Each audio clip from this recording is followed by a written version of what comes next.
Counting on alum Jinger Duggar is back participating in interviews following the release of her new book, People Pleaser.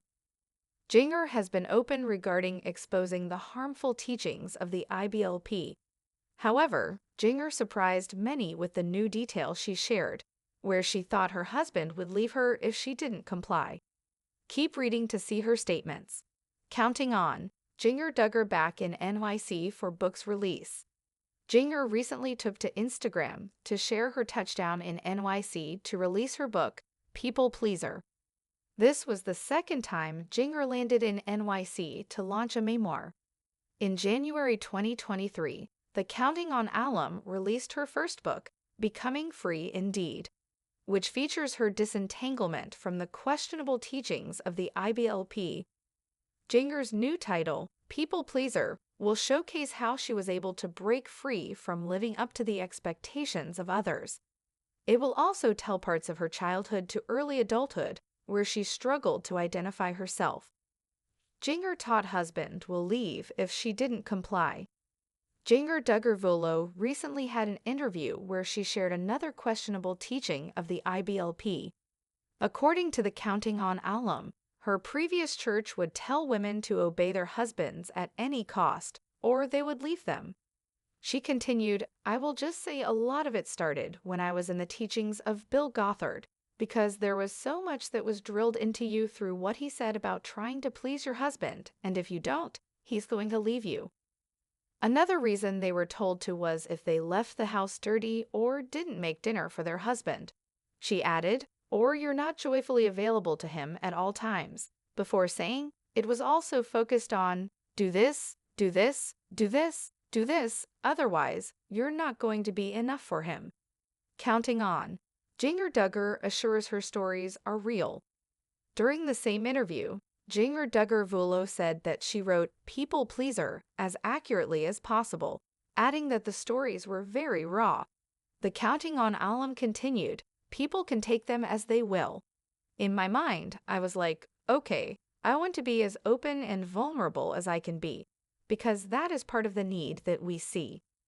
Jim Bob and Michelle Duggar have yet to share their comments on Jinger's book, but sources claim that Jim Bob wasn't a fan of some of his daughter's books. One of them was Jill's Counting the Cost. It talked about his dark secrets, including his alleged lies about the family's income from the reality show. Jinger Duggar's heart raced as the sound of the airplane wheels hitting the tarmac echoed in her ears. She had just landed in New York City for the launch of her second book, People Pleaser, and though excitement bubbled within her, there was also an undercurrent of anxiety. This book, unlike her first one, was deeply personal. It was raw, it was vulnerable, and it would challenge everything she had ever been taught. For years, Jinger had lived under the shadow of the teachings of the Institute in Basic Life Principles, IBLP, an organization led by Bill Gothard, whose influence had shaped her childhood and early adult life. Her family's strict adherence to its teachings had created an environment where control and compliance were paramount, especially for women. As a child, Jinger had always been told to obey. It was woven into the fabric of her being. Obey your parents, obey your leaders, obey your husband. But what did it mean to truly obey? And what happened when the constant pressure to please and to perform became suffocating? The flight had given her a chance to reflect on how far she had come since those years. As a teenager, Jinger had been the obedient daughter, the one who tried to follow all the rules, no matter how impossible or unreasonable they seemed. And when she married Jeremy Volo, she had hoped that the strict expectations of her upbringing would ease. She had hoped that she could forge a new life, a different path. But what she didn't realize was how deeply the lessons of submission had been ingrained in her psyche. "Jeremy will leave me if I don't do this right," Jinger had once whispered to herself, fighting back tears. It was one of the many thoughts that had plagued her during the early days of her marriage. It wasn't something she had ever questioned.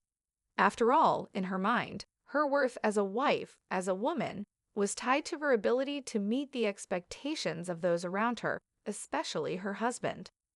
This was the same teaching that had been drilled into her by the IBLP, especially by Bill Gothard himself. She recalled his teachings clearly. A woman's role is to support and serve her husband.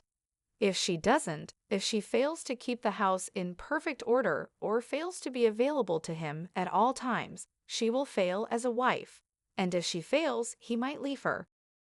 Those words had echoed in her head for years, even long after she left the IBLP's teachings behind.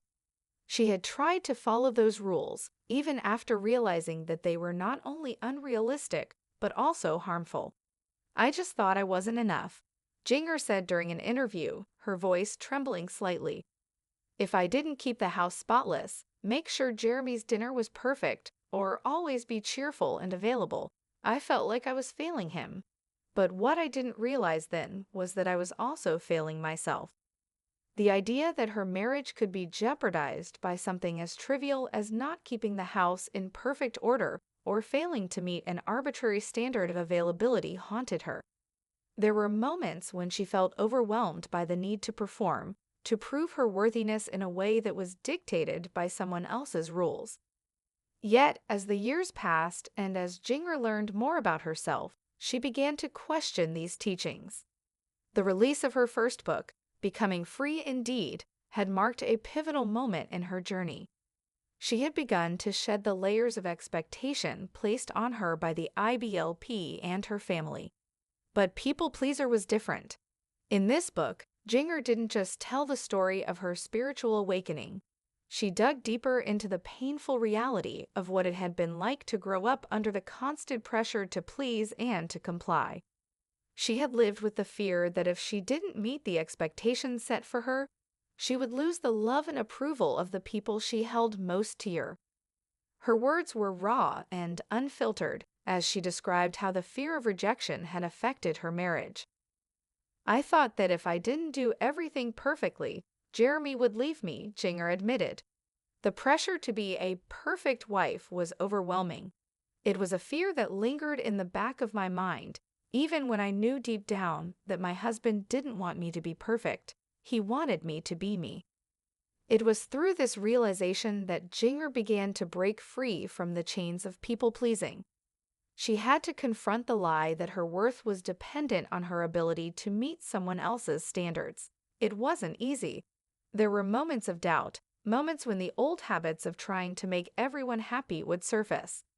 But with time, Jinger learned to embrace the freedom that came with self-acceptance.